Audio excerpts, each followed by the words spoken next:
For the longest time, I believed my greatest asset was my back door. It was always there, polished, ready, a silent, elegant promise that I did not have to see anything through to the end if it became too difficult, too messy, too real.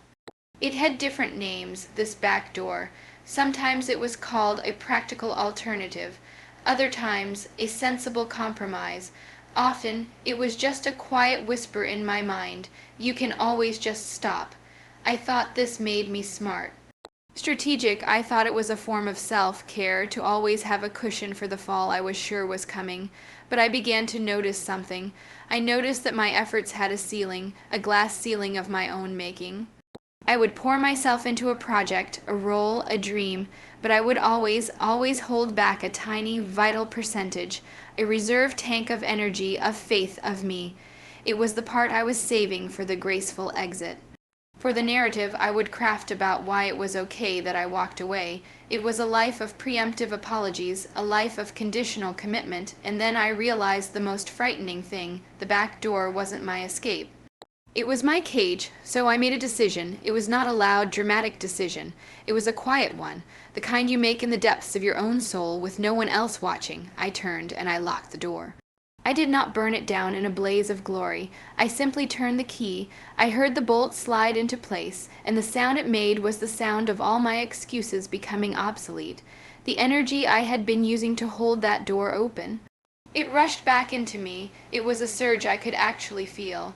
The mental space that was once occupied by my plan B. It was suddenly empty, a clean, blank slate, and I was left alone in a room with my dream. No distractions, no safety nets, no one to blame, just it and me. There was no more "I'll try." There was only "I must." And a strange thing happened. The fear, which I thought would consume me, instead became a fuel. The uncertainty became a blank canvas, not a terrifying void. Every obstacle was no longer a reason to turn around, but a puzzle I was now obligated to solve. I stopped giving myself an out, and in doing so, I finally found my way in. Into my own strength, into my own resolve, into the core of what I was truly capable of when I had no other option but to be capable. We often speak of our escape plans with a sense of pride, as if crafting a perfectly reasoned exit strategy is the hallmark of a sophisticated mind. We call it pragmatism, we call it having a safety net, but this perspective fundamentally misunderstands the psychological dynamics at play. The back door, for all its promised utility, is not a tool of liberation. It is, in fact, the central architecture of our own confinement. It functions as a cage, not because it physically restrains us, but because it mentally and emotionally limits the scope of our own ambition and the depth of our own commitment. When you know a comfortable retreat is not only possible but meticulously planned, you unconsciously impose a ceiling on your efforts. You enter the arena with a pre-negotiated surrender treaty already signed in your mind. This treaty states, in clear but unspoken terms, that your engagement is conditional. You will fight, but only until a predetermined threshold of discomfort is crossed. You will strive, but not to the point of utter exhaustion or total vulnerability. This conditional commitment creates an invisible boundary that you will never cross, because to cross it would be to venture into territory where the pre-written narrative of your retreat no longer applies. The cage, therefore, is not made of the bars of struggle or challenge. It is constructed from the polished, reassuring bars of the sensible alternative. It is the gilded prison of a potential you will never realize because you have given yourself official permission to avoid the very conditions, the struggle, the desperation, the utter lack of alternatives that are required to unlock it. You remain safe, contained, and manageable, both to yourself and to the world. The dream that requires your absolute everything remains safely on the other side of the bars, not because it is unattainable, but because you have chosen the comfort of the cage over the terrifying, wide, open space of your own untested potential. The most insidious cages are not the ones we are thrown into, but the ones we build for ourselves, room by room, with the blueprints of our own reasonable excuses. We become the jailer and the inmate, and we polish the bars so diligently that we eventually mistake them for the structure of our own security. never realizing they are what prevent us from ever being truly, powerfully free. The most significant cost of maintaining an escape route is not measured in time or money, but in the subtle, persistent leakage of your own vital energy. This is not the dramatic, all-in commitment of a single moment, but rather a quiet, constant withholding, a conscious or subconscious decision to keep a part of yourself in reserve. It is the psychological equivalent of a governor on an engine, a mechanism designed to limit performance for the sake of perceived safety. You may be pouring yourself into a project, a relationship, a creative endeavor, but there is always a tiny, vital percentage that remains untouched, held back like a sacred trust. This is your reserve tank.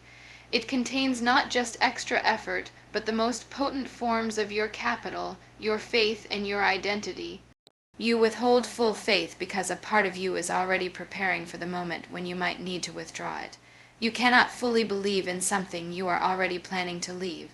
And you withhold a piece of your identity, refusing to fully become the person who does that thing, because to do so would make the potential failure later too personally devastating. This creates a state of permanent conditional commitment. You are like an athlete who trains hard, but always with the knowledge that they can quit the team before the championship game, thus avoiding the sting of a possible loss. The result is that you never access the transformative power of total immersion. The final, most demanding, and most rewarding 10% of any endeavor, the part where breakthroughs happen, where skill becomes artistry, where mere participation becomes mastery, remains locked away. This reserved energy is the difference between a strong effort and a legendary one. It is the fuel for the final push up the mountain, the clarity to solve the last, most complex problem, the resilience to get up one more time than anyone thought possible. By keeping it in reserve for a retreat that may never happen, you are not saving yourself from future pain. You are actively robbing your present endeavor of its ultimate potential. You are ensuring that your outcome will be good, perhaps even very good, but it will never be truly, authentically, and wholly great, because greatness demands every single part of you, with nothing held back for the walk back down. The most profound transformations in a human life are often not announced with fanfare. They do not arrive with the crash of cymbals or a public declaration. Instead, they take root in the silent, unlit spaces of the self, in a moment of profound and private resolve. This is the nature of the decision to lock the door behind you. It is not an act of fiery destruction, of burning a bridge for all to see. That kind of spectacle can itself become a performance, a new form of narrative. The true shift is quieter, more intimate. It is the simple, irrevocable turn of a key. It is a choice made in the theater of your own soul, with no audience to applaud or condemn. There is no need for a dramatic speech, because the only one who needs to hear the message is you. This internal commitment is far more powerful than any external gesture, because it is pure. It is stripped of the need for validation or the armor of bravado. It is simply the moment you stand before the exit you have always relied upon and decide, with a clarity that is both terrifying and peaceful, that it will no longer be used. The bolt slides home with a sound that is felt, not heard. It is the sound of a contract with your former self being terminated. This quiet internal click is more resonant than any shouted vow, because it is a promise you make to yourself, for yourself, with the full knowledge that you are the only one who will hold you accountable. It is the ultimate act of self-possession. You are not proving your courage to the world. You are establishing your integrity with the one person whose opinion ultimately matters. This private ceremony is the birthplace of true agency. The energy that might have been spent on announcing your journey is now funneled entirely into the first step of the walk itself. The decision becomes a settled fact, a part of your new reality, before the outside world even has a chance to notice that the landscape of your life has been permanently altered. It is in this silence, after the lock has been turned, that you hear the most important voice for the first time, the voice of your own unwavering resolve, no longer competing with the echo of your own potential retreat. The moment you consciously choose to lock that door, a fundamental law of psychological physics takes effect. Energy is neither created nor destroyed, but it can be transformed. The mental and emotional resources you were once expending on your escape route do not simply vanish into the ether. They are, in that very instant, liberated. For years, perhaps for your entire life, a significant portion of your cognitive bandwidth has been silently allocated to managing your retreat. This was the energy used to polish your Plan B, to keep it shiny and credible.